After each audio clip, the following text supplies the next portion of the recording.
Cine Papis. Welcome to the very first episode of the Cine Papis. Eddin Martinez, Jaime Fernandez, Juan Bago. We are your Cine Papis. Gentlemen, we are here. We're finally here. It's the very first episode of the Cine Papis. I got that new podcast feel. You know that it's a new podcast smell in this studio. What does that smell like? Someone needs deodorant. Oh, wow. Right. Why did you look right at me? No. I'm not lying. I'm scouring. It's the shirt. I'm scouring. It's the shirt. Yeah. But do you have the butterflies? I usually get the butterflies first episode. Well, we've all done podcasts. Yes. In the past, I've done podcasts with you specifically. And that first podcast episode, you get the nerd. Yeah, because it's like, this is what people will decide if they want to continue. Yeah. People are ready to shut it off. I was just going to say, they probably shut it off by now, right? People are going to decide if they want to listen to it. So we got to make them want to come back for more, y'all. They're like Cine Papis. Their voices do not match as Papis at all. Well, see, that's the thing. I think first of all, two of us look very poppy. One of us didn't get the memo. Yeah. I didn't get my email has just been like returning to sender. Our shit went to junk mail, I guess, right? And not only did I not wear a Hawaiian shirt, I wore like the most plain casual shirt. It was good. You're still a Papi though, so that's what counts. I'm still a Papi, and I know people. They came to listen to the podcast to be like, what do these people get off calling themselves Papis? Let us be the judge of that. But the title Cine Papis is kind of, we're talking about movies. Yes. So we're kind of being cinephiles. But we're not like regular cinephiles, right? Because we got that Latin flavor, right? We're not just cinephiles. We are the Cine Papis. And matter of fact, everybody in this room is a Papi. Anyone who's listening is a Papi. And that's one of the rules of the Cine Papi rulebook. And you can be a Papi too for just $25.99 a month. Join the membership club. Jamie said, yo, I got a red pill podcast called Cine Papis. I'm going to train you to be a Papi in 5 easy steps. Yeah. Only for the next hour. From whenever you're listening. But let's go to the room. Let's go to the two guys here that is in front of me. Eddin, like, what made you want to do? Because doing a podcast is a big step nowadays. Like, big commitment. It's not like it used to be, where it's like let's just put mics together and record it and see what happens. Now it's like a whole, how we gonna market this shit, bro? Yeah. What we gonna do here? Like, what's the concept? So, what made you want to do this? That's a great question, because I feel like I've had mad people ask me before, like, oh, when are you gonna do a podcast? When are you gonna do a podcast? I did do one before with a couple of buddies of mine called Too Much Internet, where we like went down the internet rabbit hole and subcultures, and I was like, that was cool. But then everybody all got tired out. It was a little fresh off of the vids, and then now here we are, right, with the Cine Papis. I always wanted to do more so of a niche. Right. When it comes to my background, I did go to school for film and TV, but I was a little. I didn't know we had He just slipped that right in. A bachelor degree. You had in your diploma back there? Actually, my diploma. Valedictorian over here. No, on the YouTube, it's right there. It's right in the corner. I'll showing have you here. both very much know that I was a very good B- student. Okay, thank you. Of course. All right, I still got my degree. Yeah. What is it? C's get degrees. More like B- because you have to maintain an average to actually pass. But yes, so that's an aspect of mine that was huge. But I mean, I just love movies. That was definitely like a big inspiration of mine to even want to do my bachelor's in that. But even now, in working in production, in working in podcasting for the last almost a decade now, I was like, what are we gonna do? We got to do the fucking Cine Papis, and I'm excited. This is gonna be great. I don't know, but what about you guys? Why are you doing it? Jamie, why are you doing it? I know the answer. I want to see if it's what I think you're gonna say. Well, it's not going to be the same answer, because your answer would be like, I talked you into it. So, How did you know? I know your answer. I talked myself into it? Maybe. No, look, me and Mike have had a history of podcasts. We recently did one a couple years ago called The Translators. It was a 1-year wonder, as they say in the business. And limited edition. It was like one of those. Yeah. It was limited series. Yeah. It really was like for the next hour. We could even say like it won some fake podcast award. It won the potties. Is that a real? Did you guys win the potties? The potty we did win a mouths. potty. We won a potty mouth award in 2021, 2022. Yeah, 23. Yeah, Anyways, we won an Ear Blaster award. Nice. Yeah. But So actually during that podcast, we had segments where we kind of broke down the history of Latinos in film. It was just sort of like these little comedic monologues we did. And I actually enjoyed that part of the podcast more than anything else, more than like the interviews and all that stuff. No disrespect to our guests. No disrespect, because they were all great guests. But they weren't fun. You know what I mean? Okay. No, I'm joking. That's the part that gets shared to everybody. Like, no. This motherfucker right here. No, but that's work. Like when you interview someone, it's like, oh, fuck, we got to mention their show or their bachata album, you know? So, but when it's just us doing, you know, we were just talking about movies and having fun, it was like, that felt like something that was enjoyable. Yeah. And I wanted to just do a podcast about that. And there's so many movie podcasts on out right now. I'm a fan of many of them, but I felt like there was there might be some Latino specific movie podcasts, but none that were on my radar, and I wanted to be. So you're being one of those type of creators. You saw a void. I think there's a void, and you want to. And listen. Not a lot of people. You're a nerd when it comes to movies. You take your movies serious. No, he does. Jamie? No. Jamie does. But like a nerd, what, like a shove me in the locker type nerd? No. Like you know your stuff. You know your You have your opinions. I do. I can be very opinionated about movies, but like I'm a movie guy, right? Yeah. So, well, you're not a movie guy. You're a Cine Papi. I'm a Cine Papi. Yes. So then once Mike, I convinced him. You did. And we got Eddin on board. Yeah, I was actually their engineer for translators. Fun fact. Yes, you were. Yeah, it's all interconnected. It's all incestuous over here. Okay. Kind of like the movie, some shades of the movie that we're about to do for our first episode. Okay. But yeah, no. And so I love it. Showed your experience of segueing, like kind of previewing. It's a very good skill there that you've acquired throughout the years. Jamie does podcasting. podcasts. Yeah. Good job. And so Mike, you agree. So you agree with all that? I agree. Yeah. I'm not a film nerd. I'm not any of that stuff. I was a late bloomer too. Like didn't watch that many movies when I was a kid. You slept with your parents until what age? You said 13? 13. 13. Yeah. 13. Yeah. Then I know you told me that, like, awkward. I know you told me that in confidence. But, Yeah, you know, it's first episode. We gotta. It's amongst us, right? No. So Jamie told me about the idea. I loved it. I'm really into the culture. I've done content creating stuff like videos, shorts, and I feel like I'm gonna bring that lens as far as my perspective when it comes to the Latino films. But I'm not an expert. But you're a filmmaker. You're also a filmmaker. I am a filmmaker. Yeah, I am. You did an indie film. I did an indie called The Story Juan Bago. Right. Don't go to the comments. Don't check the Rotten Tomato. Don't check the Rotten Tomato. Yeah. It hurt. So funny thing, the DP of that movie, he uploaded that movie onto YouTube, and the comments is wild. And I was like, I'm gonna retire after reading the comments.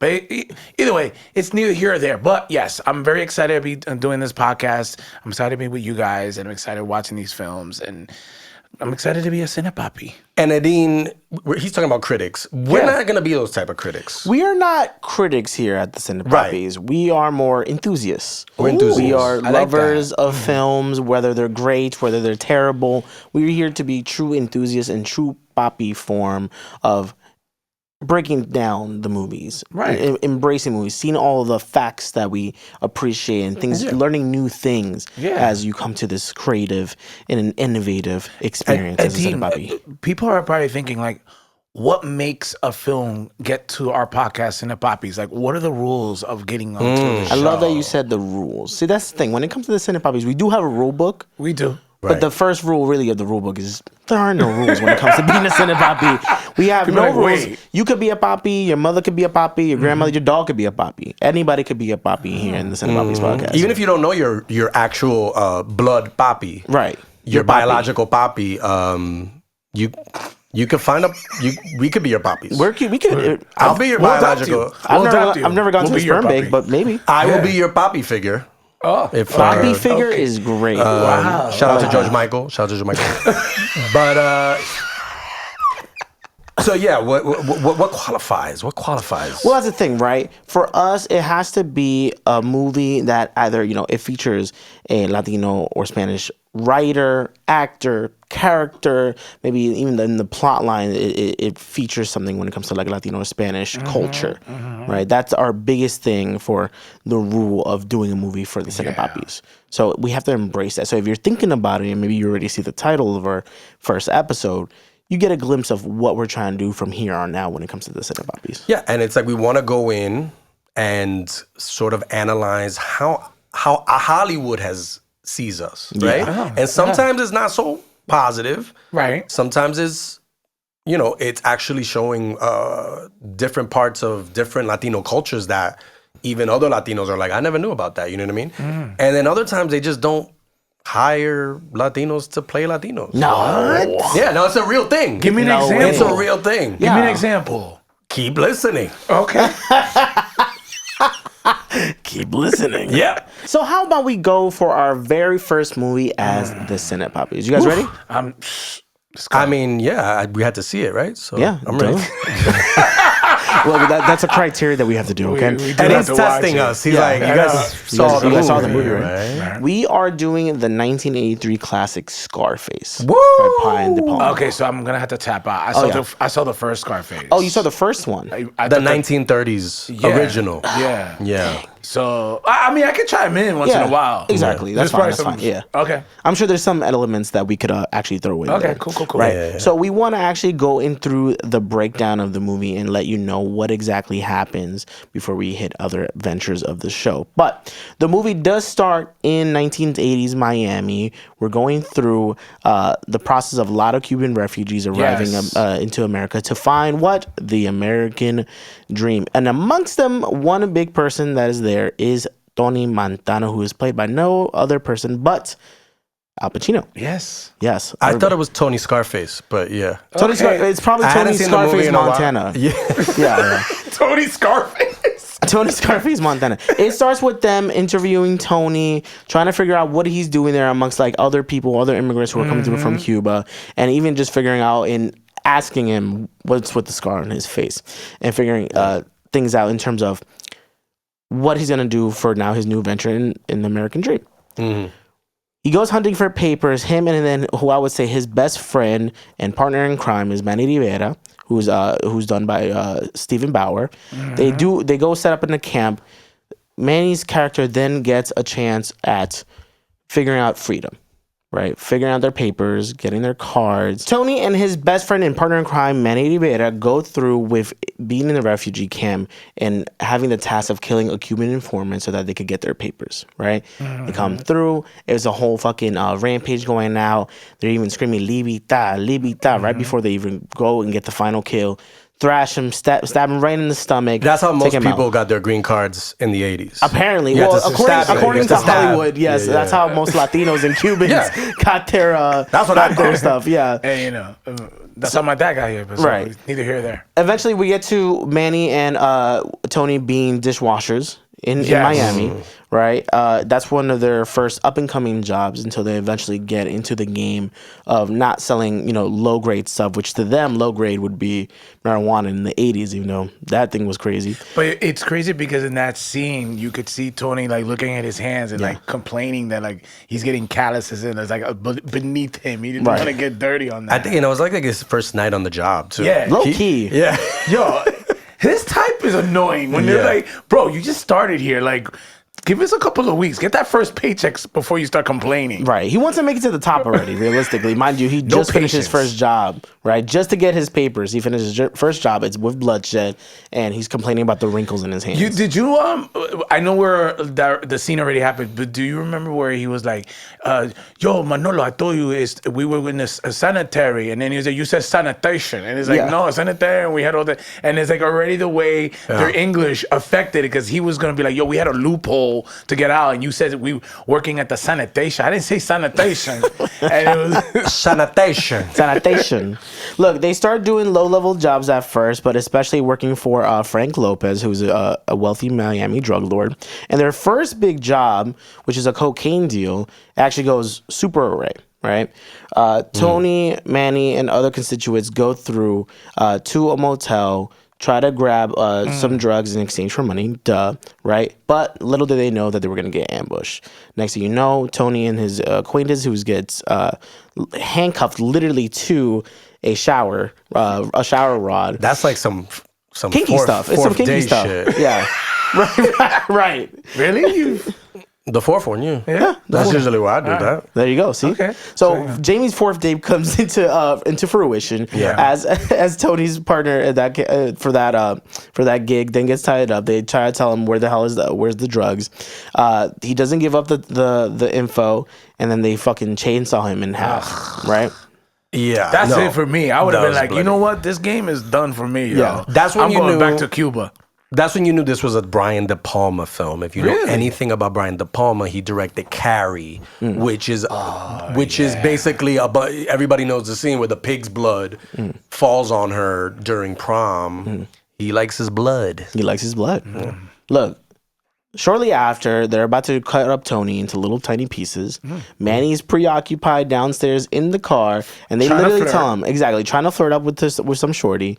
They let him know before they even enter to that motel, like, if anything happens after a certain amount of time, come looking for us. Time passes by, the shorty leaves, then Manny and his acquaintance comes through, try to go to the motel looking for Tony.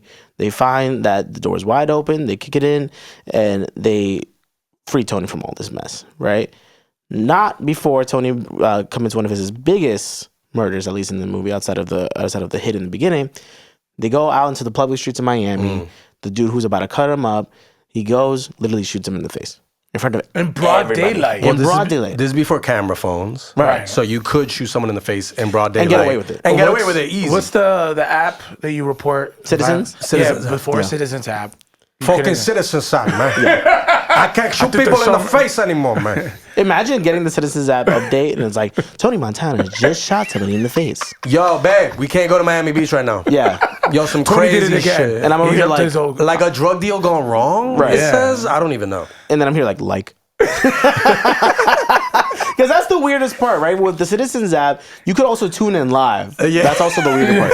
Like, you could tune in live, you could watch it, and I don't know if you guys have ever joined that before. You could just literally say any bullshit in there and be like, damn, that's crazy. Where did that just happen? And then there's always one guy who wants to investigate it. And he's like, yo, I see a chainsaw here, man. I don't know what the hell happened. what's with all the blood on his shirt? Is that a Hawaiian shirt?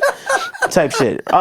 So moving forward, then Tony is still in a part of Frank's world, right? But he's not too comfortable with being necessarily, let's say, like the errand boy in his world, right? No. Being in a lower class. Frank is like the big boss. He's the big boss, yeah, right? At this everybody, moment. yeah. So, yeah, And, Frank. and he's giving him the advice which became famous in hip hop, like the rules. The 10 Crack Commandments. Yes. Yeah. Yeah. that- I don't know if he was giving him like crack, but Yeah, he was giving right. Tony some advice and foreshadowing. 'Cause Don't he get didn't high on listen. your own supply. Yeah. Which I think Michelle Pfeiffer's character said that, like, don't get high on your own supply. Is that what she Don't wear white after Labor Day. There you go, boom. I still don't understand that rule, by the way.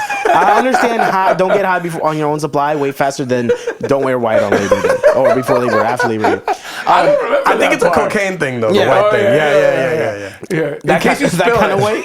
Yeah. Look, so funny enough, similarly to them being dishwashers, or at least Tony being a dishwasher and getting so tired of his current position being a more low life in the scenario, it's the same thing, right? He's coming across that scenario with Frank, not happy in his position of power, even though he's coming up. Eventually, we come through and meet Elvira, who is Frank's wife, and it becomes Tony's future love interest, right? He sees her, he's like, he wants the power. Right.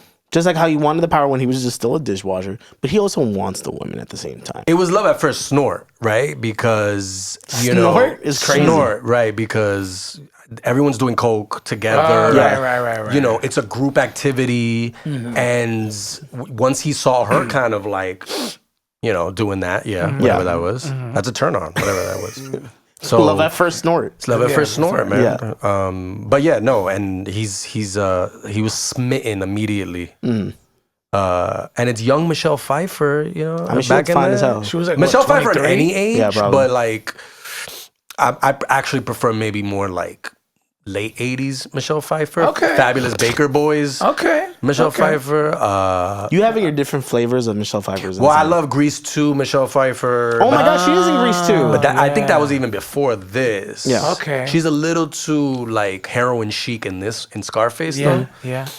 Heroin chic, interesting. Heroin chic. Heroin chic. Yeah. So eventually, Frank actually sends Tony to Bolivia in order to meet Alejandro Sosa, who is a powerful international drug supplier. And Tony impresses Sosa by standing up to not only his disrespectful associates, but establishing a direct line to major coke shipments, right? But that at the same time, we also get to see Omar Suarez, who goes with Tony in order to make this deal with Sosa. And Omar is telling him, yo, don't stand up Frank when it comes to this, right?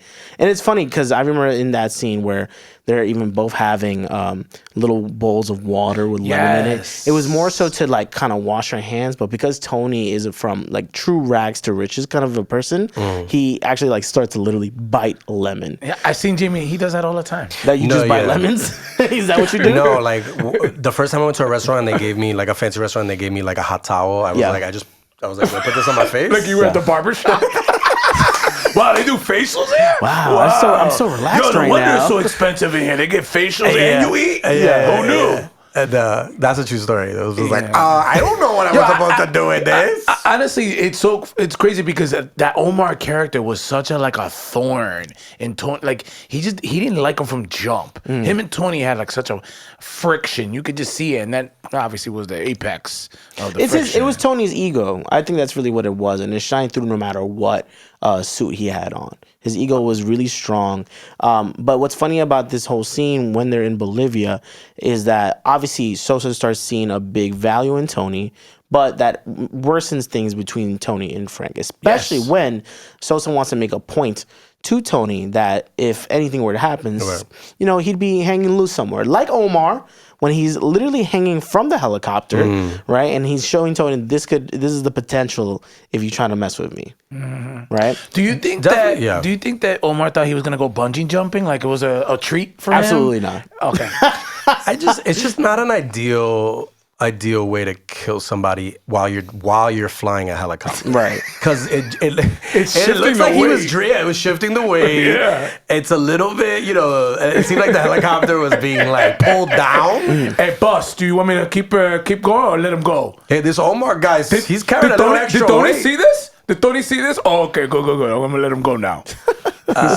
And they had to have try to rehearse this. It's like, so remember when you actually hang him from the helicopter, Tony's gonna be looking up.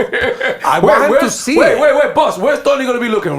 That's his eye line. Oh, okay. Right. Right. Don't do it too crazy. Do you have to plan that out to the touch to make sure? Yeah. Did Tony look like he was taken back by it though? He almost looked like he was like whatever. Whatever. The whole movie, Tony could see like a fucking Tyrannosaurus Rex. He'd be like, "What the fuck is this, man? What is it, Jurassic Park, man?" Damn it! I can't do that good of a Tony Montana impersonation. Years. Yeah, he's just pissed off at everything, but we'll get to that. But yeah, exactly. So look, all that happens in Bolivia. Eventually, we do get back to Miami, but there's a bit of a problem. It's not only that Frank is having issues with Tony and how he's handling things, and of course the power and the ego and the drugs getting to him, but we do come across a new character by the name of Mel Bernstein, who is a corrupted cop. Yep. When they're both at the club, right? They meet up and Mel lets Tony know, hey, I know a couple things about you, but we can keep this in the hush as long as you give me a couple of things to keep it in the hush. He's like, I saw you in the Citizens app, and you shot somebody. Yeah. They're like, actually, you know about Citizens app, right? Yeah. We saw you. Yeah, he sees that and he's like basically trying to what's the proper term for that? It's not French. Blackmail. Thank you. He's trying to blackmail Tony into this whole thing, and obviously Tony's not taking it very well. With Frank even being there at the same time, Elvira being there at the club, they all get to meet with him. Tony's blasted off his mind, whether he's drunk or something. But it's crazy because in the film, it's weird to say nice, but it is nice to see how Tony's really being impacted by all this stuff going on with him. It's not just the drugs, it's not just the alcohol, but maybe even the stress and the anxiety that's getting to him with dealing with not only Mel, but with Frank, and Tony does not wanting to be in the position that he's in, even though he's coming from Cuba to doing dishes to selling barely any coke to now being a person to properly, I guess, finance or figure things out when it comes to suppliers of coke, right? While they're in the Babylon Club, it's super apparent that Frank is not messing with Tony, right? Both Frank and Mel leave, as well as Elvira. They all leave, and Tony's by himself. Again, one of my favorite things from this movie is you see how stressed Tony is. You see the anxiety flowing through him. You see the alcohol flowing through him. You see the coke flowing through him. He's literally at the Babylon Club having no type of fun. He's stressed in the booth. He has resting Scarface. Super resting Scarface. Yeah. Excellent. RSF? Excellent. SF. Yeah. RSF, right? RSF, that's it. Yeah. And next thing you know, 2 henchmen come through. They're already sitting down. They have really nice suits on. And they already got their blickies on the bottom of the table, right? Ready to gun someone down. Worst bouncers. Babylon had the worst For real. bouncers in Miami, evidently. Because these guys, like the meme. their guns weren't that small. Right. Yeah. No, you know, like the meme of the security guy not even tapping them. Like, yeah, just going right in. No, yeah. It's, like they just air tap. Yeah. Yeah. It's like, but the weird part is like they had like extendos on them. Like it wasn't just a regular Uzi. Yeah, it wasn't like a small gun that you could carry in your like underwear. You know what I'm saying? This shit was like it wasn't even a 3D printer one that they kind of got and they put it all together. No, yeah, you saw the tip. You saw the tip coming down from the napkin. From the nap. Yeah. Look, there's a whole performance going on, and even a whole there's like a mascot, but then there's also a comedian who goes on. It was a creepy looking clown, weird looking. Yeah. Something to throw everyone off, kind of in a sense. Yeah. And that's actually when they were going to take the hit of Tony. But then they waited a little bit. They eventually find their window and start shooting up at Tony, right? They are in part of the fake rule book of one of the worst shooters ever in henchman history, as are most henchmen, and kind of completely miss. But Tony also like he was running a marathon, like. He ran out of the club way quicker than I thought. Yeah. No, you know, like he was doing parkour. Like I was just like, damn, dude. You would think someone that you just saw down in the dumps like 10, 15 minutes ago would not be able to handle it. And they kind of were. I would have understood on their end of where they thought they had like such a sitting duck. They didn't, right? He makes it through. He gets both of them down. He gets the hell out of Babylon Club. Eventually, he meets up with his other associates. They're in the hotel. And that scene is hilarious to me because it almost kind of doesn't seem like it's Al Pacino who's there for this scene. But you see him, he makes a call and he's like, hey, I need you to call me at, I think it was like 3 o'clock. And at 3 o'clock, I need you to say, hey, he got away, right? And this is him telling them to make a call to Frank about this. And which I must say, this is the savviness of Tony to put this all together and almost dying. And then he's like, all right, I know who did it and I'm going to set this up. Yeah. And that's the thing, right? As much as he has his ego, he still wants to formulate a plan, or he knows he's a bit calculated in a sense. They get to Frank's HQ. Him, Manny, other associates. Frank sees him. Tony literally has what do you call that? A cat, baby. not a cast. A baby? Yeah, He's carrying a baby? He's carrying That's the position you're doing. You see me on Baby YouTube right now. Scarface. Yeah. Right? He literally has like a arm swing. A sling. Like a sling. There you a go. Sling. Right? A sling. Not to be confused with the stream. That's not the not the stream sling. platform. Oh yeah, he was just slinging his arm. He was just that was the only thing he was his slinging. arm. His arm. third arm around. His third arm is crazy. He kind of was slinging his third arm around. Yeah. But it shows his Metaphorically. pain tolerance because he probably needed medical attention immediately. Yeah, he didn't care. And that was just like a makeshift sling. He didn't want medical attention. He wanted revenge. That was his He biggest- wanted revenge. Fueled by it. He was just angry. Yeah. So he comes through, has his arm in a sling. Frank is kind of like concerned. Right. Tony is not concern, believing. right. Tony's not believing in any of that. Right. When they get there, they're all chilling, talking. The phone does ring right at the time that Tony says. The phone rings. Frank picks up the phone. He's like, "Okay, no, we're doing good. We're safe. All right." He clicks the phone. Tony sees that. And he was like, "Oh, who was that? Oh, it was Elvira. Just making sure that that we're all safe and we're all good." And that's where Tony knows that Frank was in on this whole assassination, trying to bring Tony down. He wasn't seeing eye to eye. He didn't like how he was looking at Elvira, and it's time to bring Tony down, and he couldn't. So, what does Tony do? Shoots the man down, takes down Frank, right? But at the same time, Mel Bernstein is still there too, who of course is in on the whole corruption. What does Tony do to Mel?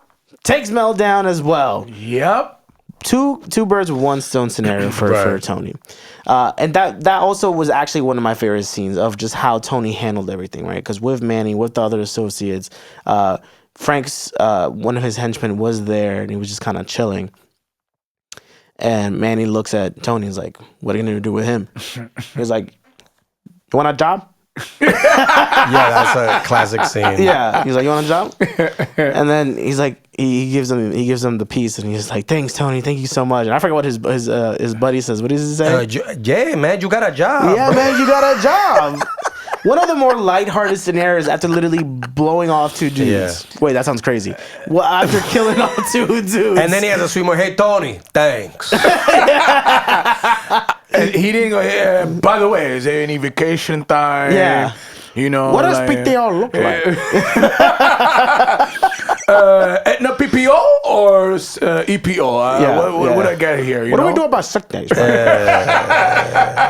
Eventually, look, Tony's at the top of the... Talk to human resources, you motherfucker. Tony having human resources sounds about right to me somehow. No matter what, with the ego, with the drugs, with the women, he's like, you know what, we're still going to get things organized right. After taking out Frank and Mel, Tony is now officially on top of the world. He has the power. He has the drugs. He has his ego. And then he has his girl, right? He has Elvira. He marries Elvira. So alongside of all those people there, he does have his sister, his little sister, who also will play a big part for us a little later.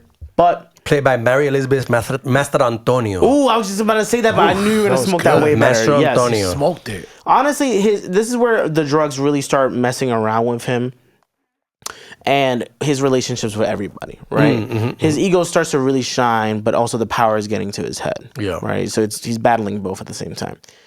Eventually, Sosa does want him to carry out an assassination, right? Yeah. Which is taking out a journalist who's just chatting a little too much.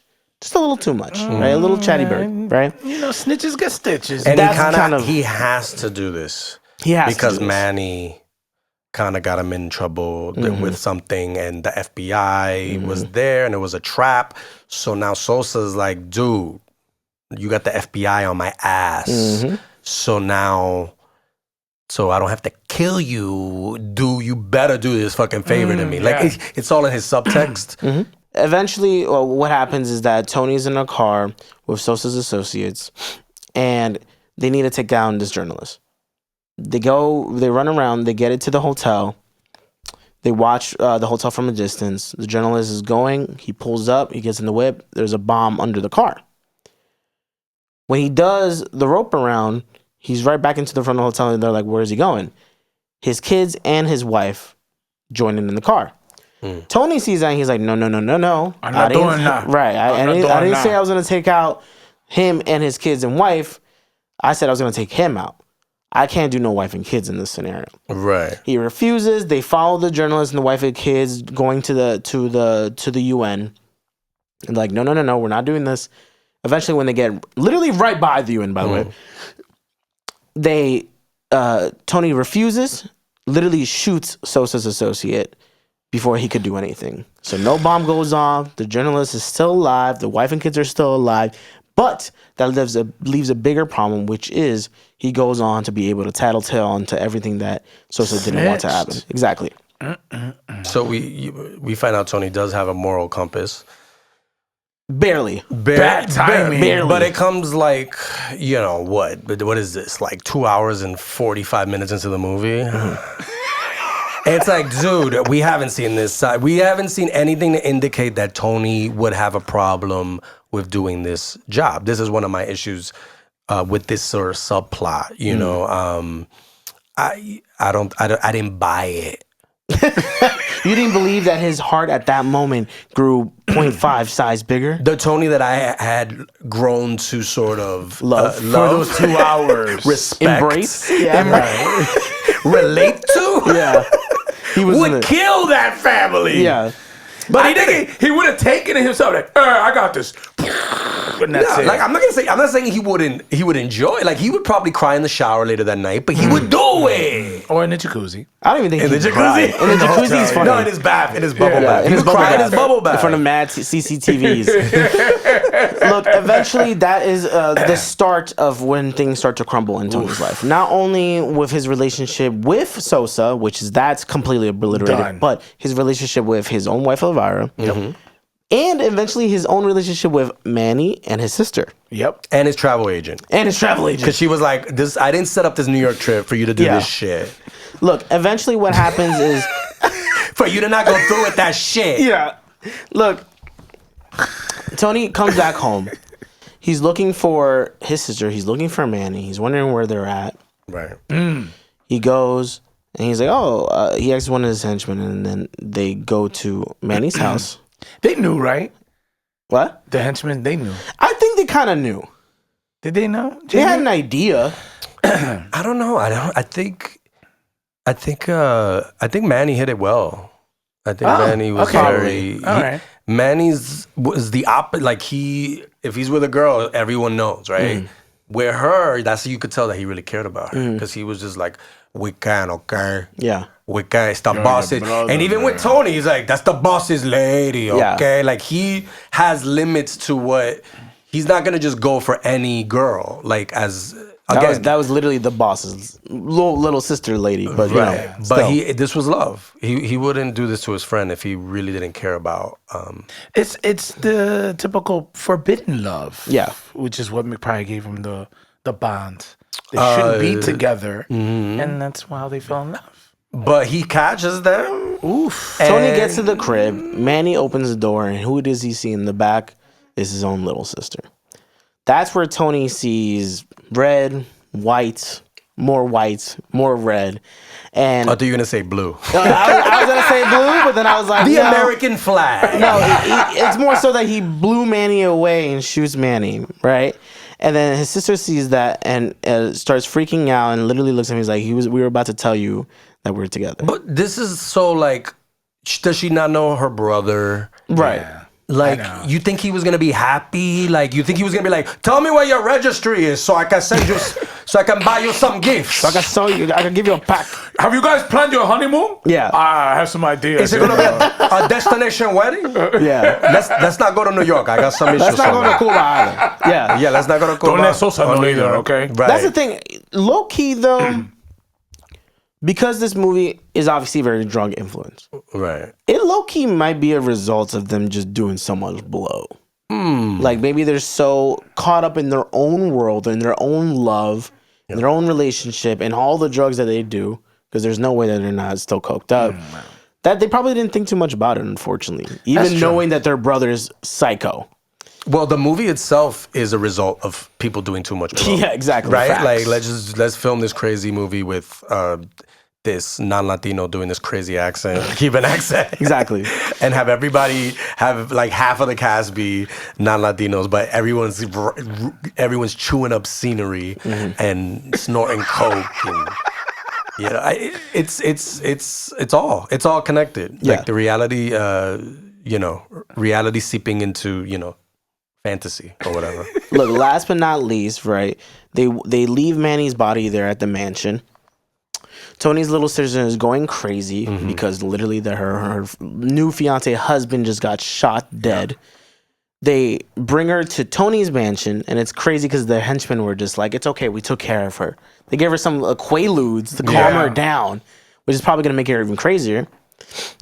And maybe they thought it was sort of like what would calm you down, like some chamomile tea. Yeah, maybe like the Quaaludes. They should have done that. Yeah. Maybe the Quaaludes was in the Lipton tea by accident, and they were like, "Wait, what the hell? Who put this in here?"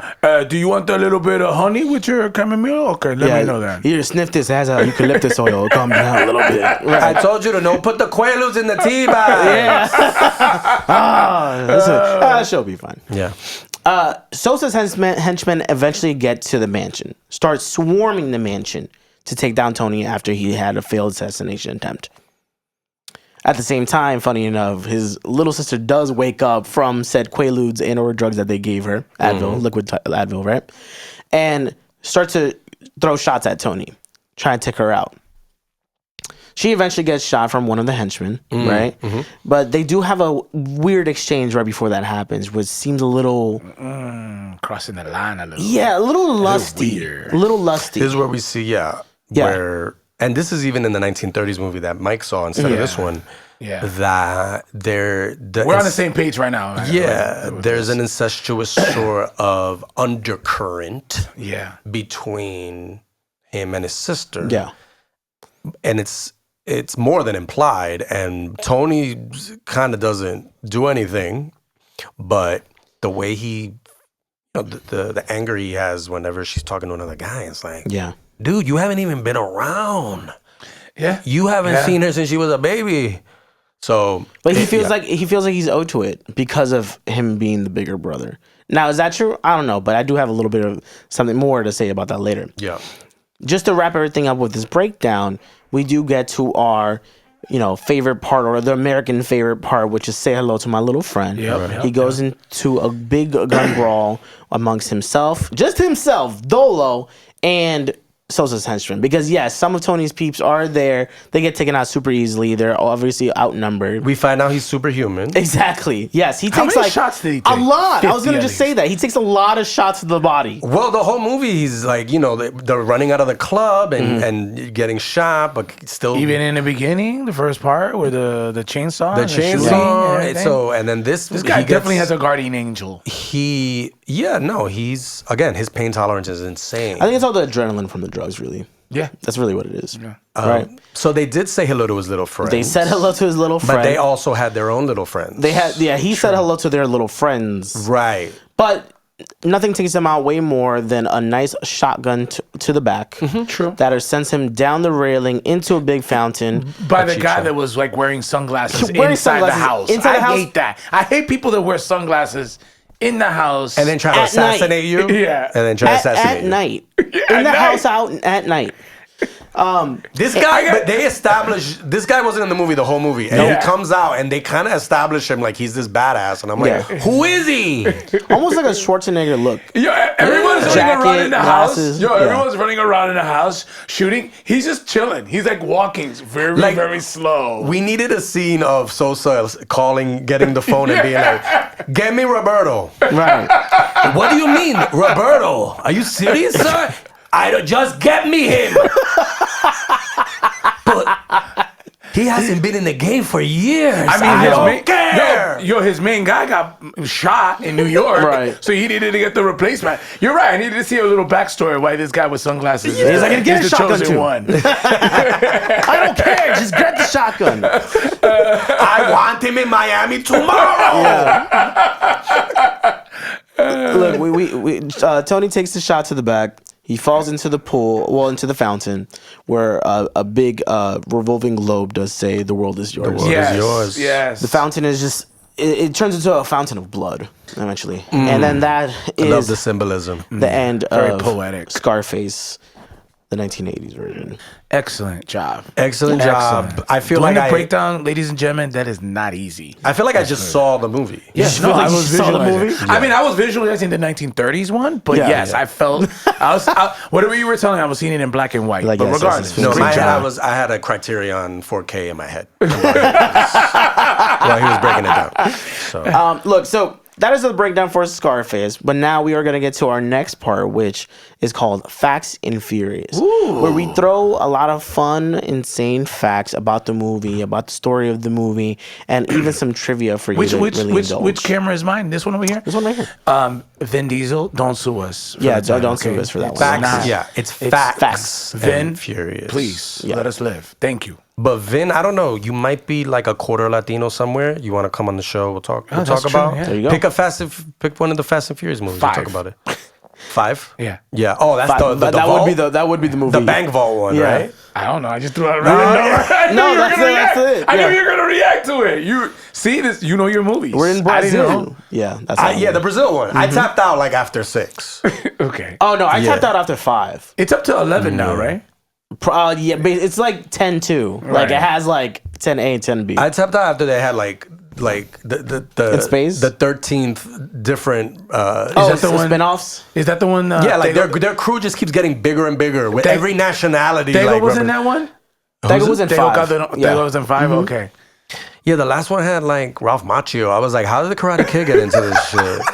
You'd be surprised. But we're going to have Jamie handle the Facts and Furious for this time around when it comes to Scarface. Jamie, what do you got for us? Don't be Okay, nervous. well, Don't be nervous. A lot of pressure. He did a great job in the breakdown. So, like I said before, it's directed by Brian De Palma. This was written by Oliver Stone, another famous director, Wall Street, Platoon, and he wrote Putin documentaries. Putin documentaries. That's now that's what he does now. But but he was actually inspired by his own coke addiction. Really? Yeah, and he was actually kicking the habit when he wrote the script. And That's so crazy. Some scenes were even inspired by his experience. So this was, like I said, even making this movie was like brought to you by cocaína. You know what I mean? Like this movie gave cocaine its own IMDb page. Right. Like we gotta everything. So so he knew what he was talking about. He knew that you could, snort a mound of coke and not die necessarily. Yeah. So that was interesting. Scarface was originally rated X. Crazy. What is X? Yeah, what is X? What is it? NC-17. It is basically now. NC-17, yeah. Rated X. Pornos are triple X, so this was rated X. So it's 1. So I've never heard of a movie that's double X. I've only heard triple X, Double XL? and X. Yeah. I've never heard double X. But that's the thing.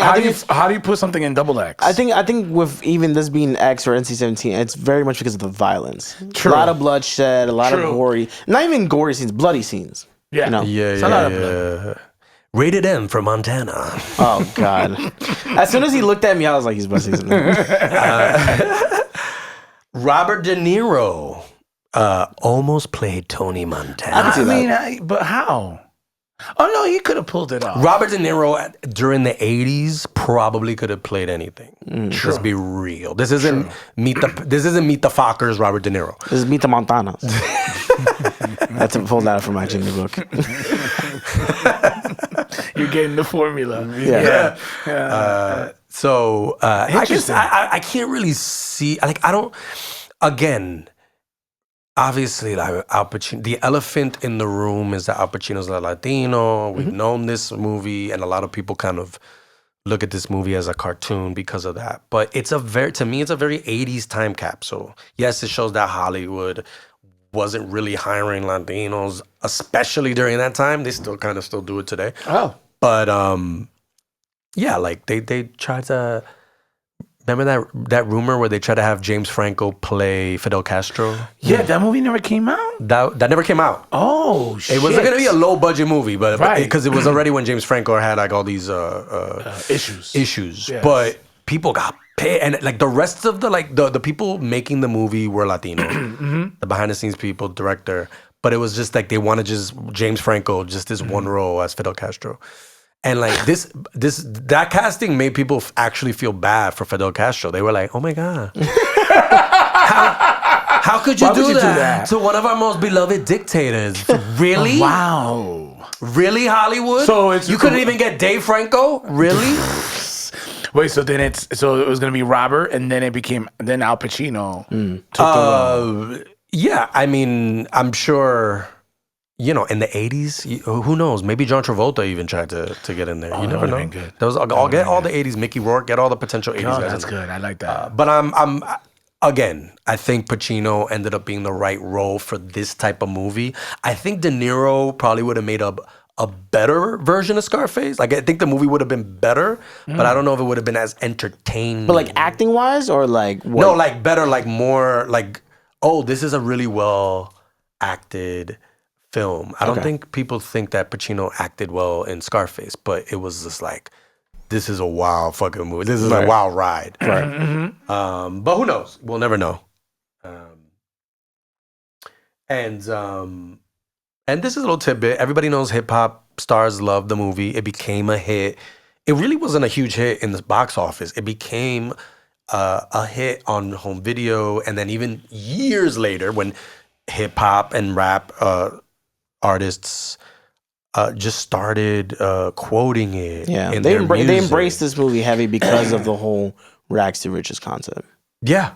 They quote Tony Montana. You know, I remember, say goodnight to the bad guy. Like they like. I remember for a lot of episodes of MTV Cribs, like the rappers and everyone had stuff that was Scarface influenced. So they were embracing that. Like there was at least 5-6 houses they just had, even down south. They had Tony Montana and Scarface. P. Diddy himself, you know, he told the New York Times once he saw it 63 times. He said he watched it for the lessons. 63 is crazy. He watched it for the lessons.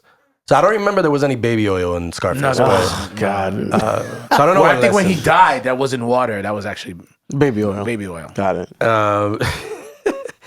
And we let's find one more on here. But wait, I know it's not a Fast and Furious, Facts and Furious, but the music, bro. I mean, if I'm not mistaken, that's your type of music. The whole scoring of the movie was amazing. Giorgio Moroder. Who? Giorgio what? Giorgio Moroder, I think. Giorgio Moroder.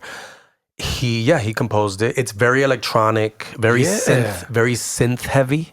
Right. Take away the film and you just heard the soundtrack. Would you dig it? Or was it because it was put together? No, I would dig it. It would make me actually imagine a film in my head. And do coke. Well, that's without saying. Okay. I mean, I was gonna say that. I don't need to listen to the music to do that. Okay, all right. Just wanted to know where you're coming from. No, but yeah. So he's a legendary electronic guy. But he also did Flashdance score. Right. He did a couple scores in the '80s. I think he should have done more, to be honest. The final little tidbit here. Steven Spielberg directed a scene. Where? How does that even happen? How does that even work? Hey, you busy today? Yeah, just come through, bro. I got a little scene for you. He actually directed one of the scenes in the house with all the henchmen. So he could have probably directed the "Say Hello to My Little Friend" scene. But I think more maybe when they're coming in. You see them coming up the stairs. That seems very Spielbergian. Really? And then that one cameo, that ET cameo, I think that was the scene he did. Yeah. I remember where ET was like, "Say hello to my long glowing finger." I think we don't want to tease. Cocaine, come home. I don't want to. I don't want to promise. I don't want any empty promises. I think we're gonna probably do a little Cine Papis little soundtrack thing on Spotify. We're gonna do something with music and do something there. So you can handpick some of the songs you like. Oh, that'd be great. That'd be great. You guys could listen to our podcast and then listen to our soundtrack choices. So those are the Facts and Furious. Love it. Good job. Guys, before we get into the other segments, what were anything stood out? Any scenes stood out to you that maybe you didn't mention, or any sort of things that the movie really just made you say, like, I need to mention this right now? Well, I think it's all the way in the beginning. I think when the first job that he had, he could have just gone, what was it, like $15,000. He was gonna get a low job, and he was like, "No, I want to do the one with the Colombians." But it was like it was a low risk with marijuana, and then he was like, "I want to do coke." And right there and then you're like, "Okay, this guy's like he's just never. There's never enough for him. He was gonna take it." And I mean, think about it. There's a universe in the film or in that world that he just takes the marijuana one and just going on there, but like it's quickly escalating how he is. Where I notice it's like, okay, this guy is no joke. He's like, fuck that. I want this job. So that stood out to me, especially in that part of the movie, because he literally just quits his job right there. But I'm like, wow, this guy's not satisfied. He wants more and more and more.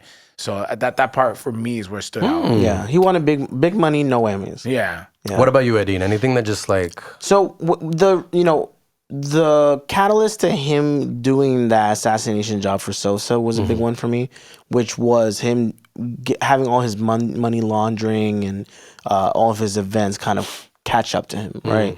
They start trying to wash out some money. Eventually, the CIA catches him, and then that's where they get everybody in trouble. What happens during that money laundering scene is a big montage. And it's such a 80s-esque thing for me, right? Yeah. With the music by Giorgio and just everything kind of transition. You see him getting married. You see the things going on with his sister opening up, like, I think, a salon. Yeah. You see them setting up the mansion even more so. All the CCTVs that he's trying to get up and ready. Did he have like a tiger as a pet? Yeah, he got the tiger. He got a Yeah, tiger. exactly. So it's the montage, because that was a big essence for the 80s that I'm like, okay, cool. You need it here. You need to see everything that goes on, because it seems like it's such a short span of time, but a lot happens. A lot happens. So that was a big scene for me. Yeah. Yeah, I think, that's, I think as far as scenes, I think it's more of the vibe I got from the beginning of the movie. Tony Montana was already Tony Montana. True. When he was poor, he was the first scene. He's talking shit to the cops. And I'm a political prisoner from Cuba. Like he's not where he becomes, but he didn't change. Right. Nope. Everything around him changed, but he stayed the same. That was, I think, as we saw the movie, that ended up being his downfall. Because he starts poor and all. He starts on a 10. So now with cocaine and all stress, he's beyond that. And yeah, he just had a temper. Like he would snap at everybody. You know, he'd be like, "Hey, I told you no pickles on my burger, huh?" You know, like it's like, dude, we're at fucking Burger King. Relax. And so he snaps at his best friend for just mentioning his sister. And like, I know, obviously, he's a horn dog. Manny was a horn dog. But if I just mentioned Mike, if I just said, wow, your sister is looking really grown up, and you just snapped at me like, whoa, Jamie, shut the fuck up, all right? Don't you ever fucking, I'll be like, dude, how long we known each other? What the hell was that? But he knows Manny, though. He knows how horny Manny is, and he's like, I'm going to stop Mike you right knows there. how horny I know how horny Jamie is, so I still get it. Yeah. But the time that we've been friends, why are you going to just lash out at me? That's what I'm saying. Fair. He was like that from the beginning. And up until the end, so he doesn't really change. No. We never saw him as like the shy guy who became. And so that's why, going back to when he sort of doesn't want to kill the wife and the kid. You were like, I was like, no, you can't just do this late in the movie, because I don't buy it, bro. I don't buy it. But that's what I noticed. That's what jumped out at me. And so I think it's time for another segment, y'all. Yeah, actually, so we're gonna get into our unpopular opinion, which is basically us talking about something that we feel like might not resonate well with each poppy, you know. But for me, funny enough that you're mentioning this is where I kind of want to give my unpopular opinion, which is too true of you saying that this has been Tony basically throughout the whole time. That I actually do feel like that no matter what, it was still Tony from rags to riches. That I do think he would have a heart. I disagree with you. I think that no matter what, though the knowing that he was able to push the drugs, he's able to kill, he's able to sell. I do feel like no matter what, it's still Tony, and he's capable of having a heart regardless. Because an element that we got to bring up earlier was about his sister, and the very mild tones of incestual love that's there. Right. Loving a little too hard, right? Because he never really does anything throughout the movie where it's like, okay, he's touching her or he's trying to come into advances with her. He's just loving her so hard in terms of protection. Yeah. I think he's still allowed to be able to be like, yo, we got to stop this. I can't do women and kids. He's allowed. Yeah. But as I'm watching his story, this is all I'm seeing is what they're showing me. I didn't get that. You think this is a right turn from everything he's done? From everything I've seen at this point in the movie. He has his moments where he feels like he was regretting the Manny murder. But that was even after. Like now all of a sudden in this movie we're getting But for somebody who just didn't nor always think before he acted, now all of a sudden he's stopping everything. He has a weak spot for women, particularly. I mean, don't we all? Whoa! Cine Papis! That was a puppy comment right there. Every week, we're here. But yeah, like he has a sweet spot. He does. That's kind of where I don't think it's so out of nowhere. But I get what you mean, though. I mean, like, if you would say, like, if you're capable of doing this, killing all these other people, selling all these other drugs, knowing what comes about with doing, deals with coke and whatever, why would taking out women and children be such a hard task for you? I agree. Look, I am not mad that you disagree with me, no matter what my face is saying right now. Yeah, his face on youtube.com/Cinepapis right now is like... Where's the camera? Where's the camera that sees my face? Oh, there's tension in the first episode, guys. Tension, right there. Come on, man. Come on, man. That's not cool, man. My unpopular opinion. If he'd had therapy and he worked on that anger... Okay. This is like a Netflix series. We're talking about 3 seasons worth because his anger is really what gets him in trouble. And I think that there's a world where he gets therapy and controls that anger, controls that ego. Because that's the whole thing about it was like he goes in, he works for Frank. He's like, fuck Frank. You know what I'm saying? Like, fuck Frank. Yo, it's just like, the drug cartels, they need human resources. Like we were saying before, like he needed a little talk. Like, bro, work your way up, bro. You're trying to get a promotion too quick. But his anger, and I feel like if he had controlled his anger and he didn't have anger issues, he's still around. He's still making money with Sosa, in my opinion. So basically, he would be like Tony Soprano, because Tony Soprano actually had a he had therapy. Which means, so he was able to have a family. Yep. He still did his thing on the side, but he was able to have like more of a, I guess, a longer life because of it. You know what I mean? Yes. But I like that. I like that it was is all about his mental health. Yeah. And people in the 80s, they weren't really... No, not at all. They weren't really taking care of their mental health, you guys. They really weren't. Like, I mean, please... Seriously, this show is about movies, Latino movies and stuff, but it's also about mental health. Okay, So, all right. So we're picking movies that can show what happens when if your mental health is handle not... that shit. Yeah. Say till next week for Beverly Hills Chihuahua. Right. Do some cocaine. Do you have one? Well, I did mention my beef with the women and children. But I have another smaller beef. It's called Scarface. Where is the scar, bro? He has the scar. They see it at the very top of the movie. They mention it. They mention it in the top of the... It's internal. It's internal. But, okay, I'll accept that. But they mention it in the top of the movie. The cop says, where do you get that from that scar? And that's it, right? And he's like, how am I gonna yeah, I did it. I was watching it at 1.25 speed. Oh, that's right. So everything was just like, and so, but again, we don't hear about the scar ever again. The scar, I feel like, just should have been a bigger part of his character. Okay. Like, I feel my version would have been like, he's very self-conscious about his scar. That's why he's so angry. So if people are having a conversation with him, he's like, "Well, you're looking at my scar or something, man. Yeah. Stop. You're looking at my scar." So the drug use and the anger is tied. It's tied to the insecurity of the scar. Insecurity. Yes. And that is a great, that's what fuels his anger. No matter how much power, no matter how much money he has, the wife, that fucking scar. Little Tony Montana in kindergarten in Cuba. Yes. And as a kindergartner in Cuba, he got hit with bullied. a ruler. He got hit with a ruler. But then he got bullied because all the kids were like, Scarface. And he was like, my name's Tony. So instead of Libertad, it's like it was Scarface. Scarface. So I would have changed that. I would have had the scar be very obvious. Like super apparent?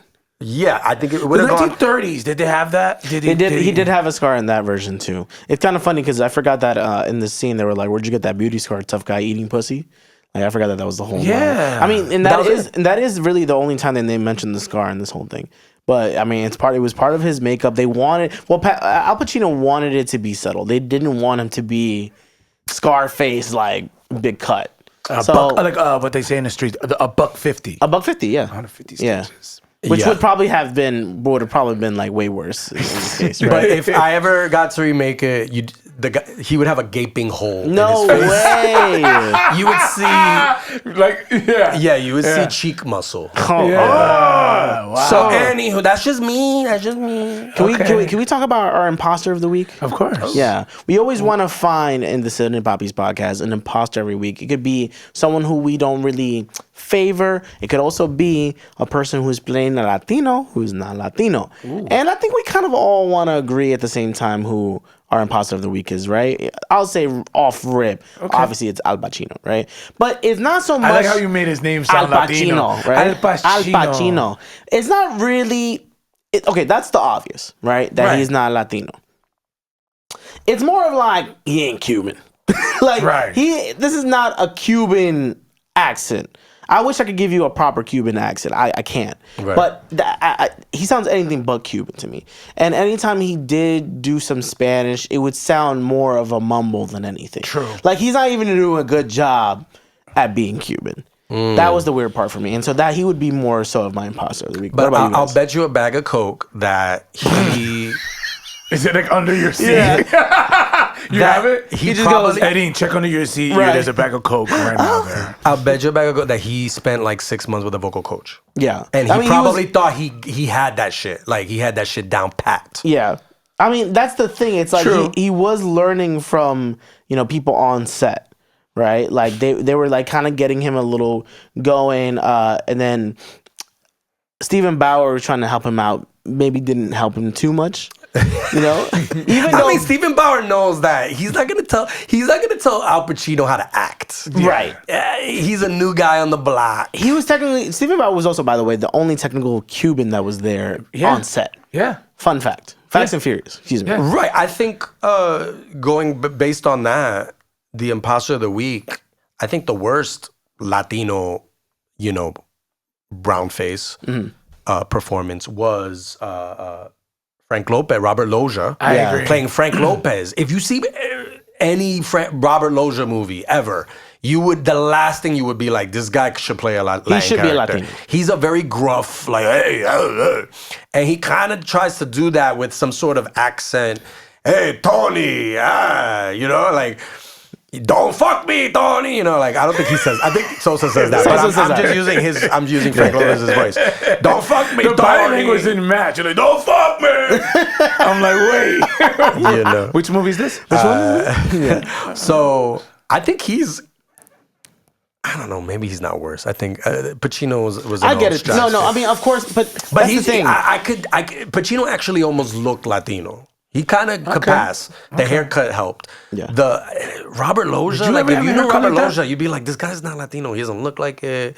He didn't have the shirts like how we have it now, which, by the way, if you ever did take a guess on youtube.com/Cine Papis, we do have some of our, vacation shirts. And we're showing some taco meat. Do we all have taco meat? Well, I have a little buttons here that I can show. You got taco meat. You got taco meat. Yeah. And the light is making it seem even more lighter than it actually, but it is. Right. It's light, but then the two lights combined, just... shining through. But that's why I was like mentioning that Tony would be the more obvious imposter of the week, because yes, of course, he's not Latino. Yeah, I agree with that. In the cavalcade of stars that are not Latino playing Latino, Al Pacino's the biggest one. Mike, do you have anything to push us back on that? No, I agree with both of y'all. Yeah. It's true. I mean, like pretty much like you said, like the only Cuban was Steven Bauer, who doesn't even have a Spanish. That's not even is that a Spanish name? Steven Bauer? I think it's pronounced Steven. Steven Bauer. But it's funny because it's still Steven here. Yeah, Steven. But even Steven. Well, he was born Esteban Ernesto Echevarria. There we go. Oh, Samson. Ooh, wow. That's a big To name. be honest, even Steven. Can you say the name again? Yeah, I got you. Hold on. Ready? He was born Esteban Ernesto Echevarria Samson. Okay. So Steven Bauer is the imposter of the... No, I'm just kidding. Low key, right? Right. He also had like weird accent disease. He suffered from weird accent disease because he looked like he was trying to affectate... I don't know if I'm using that word right.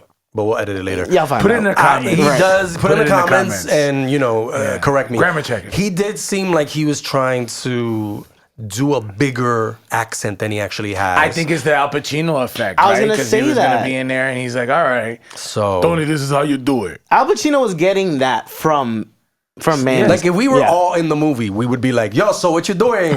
Eddin, Mike, what's going on?"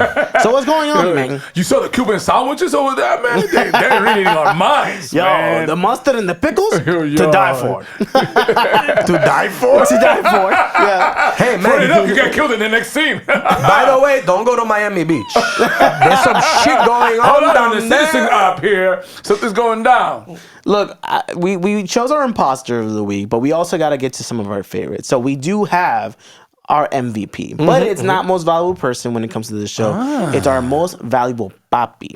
And I would love for all of us to choose ours. I will say mine is Manny Rivera, right? It is Stephen Bauer. I think because he is a literal right-hand man to Tony, stood by him, even though he had his horny tendencies, all his lust really was his vice there. Yeah. Right? It wasn't the drugs, it really wasn't the money. He stuck by him. He was the reason why Tony got his papers, saw the opportunities and everything. So he is really the catalyst for Tony's just not only, I mean, technically his uprising, but almost his downfall. I'd say that. Without Manny Rivera, there is no Scarface movie in this case, right? Okay. So he's my MVP or most valuable papi for this one. What about you, Jimmy? I think the other loyal friend that Tony had throughout the movie was Chichi.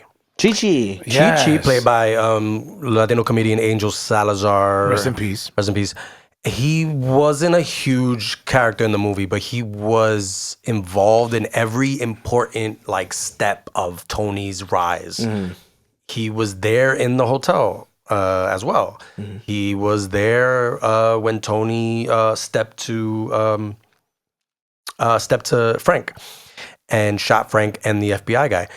He was there at the end when Manny here was already dead. And you know what I'm saying? Crazy. And he was still there, He didn't knowing that, Yeah. yo, don't piss this guy off because he'll shoot you He's too. like he's on a Titanic. He knows it's gonna sink, and he stood there. He didn't jump. Yeah, and imagine, that's a real friend. Like, I'm gonna stick with the guys. I'm gonna, we hit the iceberg, and I'm gonna stay on the ship and drown with my friend. I like that. And, I like that. So I think he was a slightly, because Manolo did, he did end up fucking the sister. And that's a no-no. That's a friend no-no. I love how you're countering his MVP. He's like, I like it, but guess what? Let me give you some facts here. But guess who's alive? I'm just saying, I don't think Chichi would hook up with his sister. Anyway, so yeah. So we don't have rules, right? The rule book is we don't have rules. So I'm gonna say it's Frank. Because Frank is sort of the goal, right? That Tony wanted. Oh, I like that. And whose mansion did Tony move into? Take over? It was Frank's mansion. It was. Okay. Yeah. I thought it was an Whose Airbnb. Wait, can you? Is that available?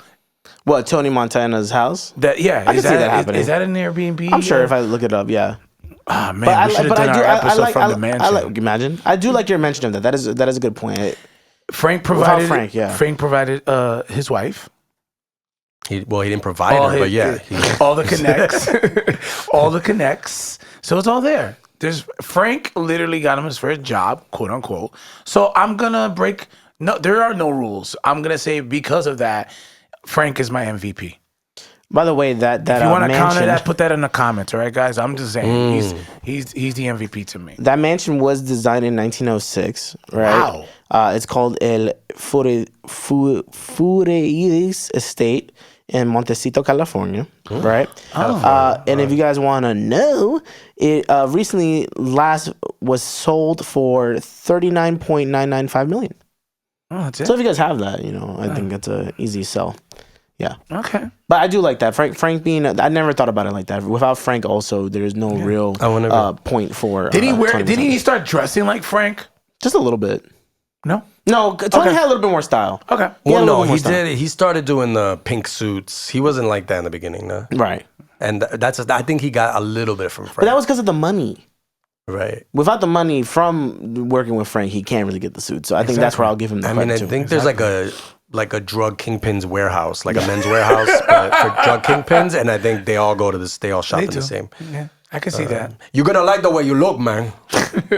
Look, we are at the end of the show, but we do have one last segment. Ooh. Right? We have our PPS, our Papi Point System, which is a way of us being able to rate the movie to however we want to, out of 5 of our own, I'll say sazon, our own flavor of rating this movie. So I want to start off with giving the initial PPS, which I actually want to give Scarface. Funny enough, I watched the movie for the first time for this show. Right? Even though I've heard about it since God knows when, I've seen all the references, I've seen the t-shirts, I've seen all the parodies, first time. And honestly, after giving this a watch, I want to give this movie a 4 out of 5 hanging Suarez's. Okay. Literally just hanging off of the helicopter, 4 of them lined up in perfect perspective for Tony to see to get the point across by Sosa. 4 out of 5 because this movie, for me, it was just a good 80s movie. Like I remember, I mentioned the montage. The music was fire. Tony's character was conflicting but simple to me. You know, even though I understand Jamie's sentiment of like how he just kind of went left with the whole assassination. Yeah, I think it was just more like dude is crazy. He's coked up, and his rage ultimately gets to him. His rage and ego gets to him, and he loses everything no matter what. So I like the rags and riches to riches story, and I want to give it 4 out of 5 hanging Suarez. Ooh, yeah. I'm gonna give it 3.5 flicking tongues. Oh God, that camera? Yeah. No, don't flick your tongue at them. Manny does that in the movie, right? Yeah, he does. That's disgusting. That's another favorite But scene. it's disgusting when you do it. Okay, I'm not You liked it when Manny does it. Yeah. When Manny, it felt natural. It felt natural. Oh, okay. Again, like, I'm not a movie expert, but I feel like the impact that it had in hip hop and everything, it stands out. The music is great. And I like the rags to riches, but then when you try to bite too much, you fail. So, like, I think he didn't stop and think, all right, you know what, let me pace myself here. So for me, I enjoy the movie. It's one of the movies that I watched, didn't watch as much as Diddy did. Oh my God! But I did see it a good amount of times. And when I moved into my first apartment in Washington Heights, I had like 3 posters of it. Isn't that crazy? The iconic one that she's like that, and a couple other ones, and the swimsuit one that he took. Right? Which one was that? that was the calendar. That was the limited. You had so many different Scarface posters. Yeah. That's what I'm saying. I was like, which? I went to Times Square and I went to what's the proper term? You have actually people don't know you have an account on Instagram called Costa Rican. Costa Rican, but you don't like. Because I collect posters, right? But because I remember one time I said posters and you're like, no. I mean screen prints, the different ways you can call it. So memorabilia, is that a better way to say that? I mean, no. But I do have a signed Scarface poster from Al Pacino. You should share it. He has the worst chicken scratch autograph, at least on the one that I have. Well, we'll definitely be looking forward to that when your Puerto Rican account. I'll post those out. You'll check it out. I'll show it to you. What about you? What do you think? What's your Look, a lot of people have a lot of opinions on this movie. Oh boy! At the end of the day, iconic is iconic.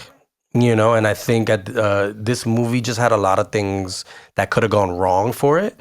That actually, especially with time and looking back at like the 80s as a decade, it works now as a timepiece, right? As you look at it and it's this is the 80s. This is like everything that you've heard about it, right? That includes obviously the director. If you like De Palma, you're gonna like this film. And Oliver Stone writing. If you like Oliver Stone in his prime, you're gonna like this film. I know he said his prime. Yeah, and if you like Al Pacino, you're gonna fucking like Scarface. That's it. I don't care the cartoon Cuban accent. That's part of its charm. And he goes for broke. Look, I'm gonna do a little. I did a character in a Grand Theft Auto video game. Wait, what? What do you mean? He's so humble. He waits to the end of the show to mention this. Wait. What game? The Ballad of Gay Tony. I played Armando. If you know Armando, it was the main character. One of his best friends. Yeah. And how do you rank your own accent? Well, this is what I'm saying. I was inspired in that audition. I was inspired by Scarface, so I took it to an 11. Hold on. I went big. Yeah, I've been seeing you for months now, Yeah. and you're just telling me right now that you're part of the GTA lore? Yes. Ballad of Gay Tony. If you That's wanna go, insane. If you want to go YouTube it, Jamie, when is we GTA have to 6 share coming a out? clip. We have to share a clip. if you want me to do a line from it, Do a line from it right now. Captain Downtown. Look, you coming uptown to look down on your friends, man? Oh, you had that saved up. My mother's gonna kill you if I die in a car accident. I hear the Montana. It's big. Yeah. I like that.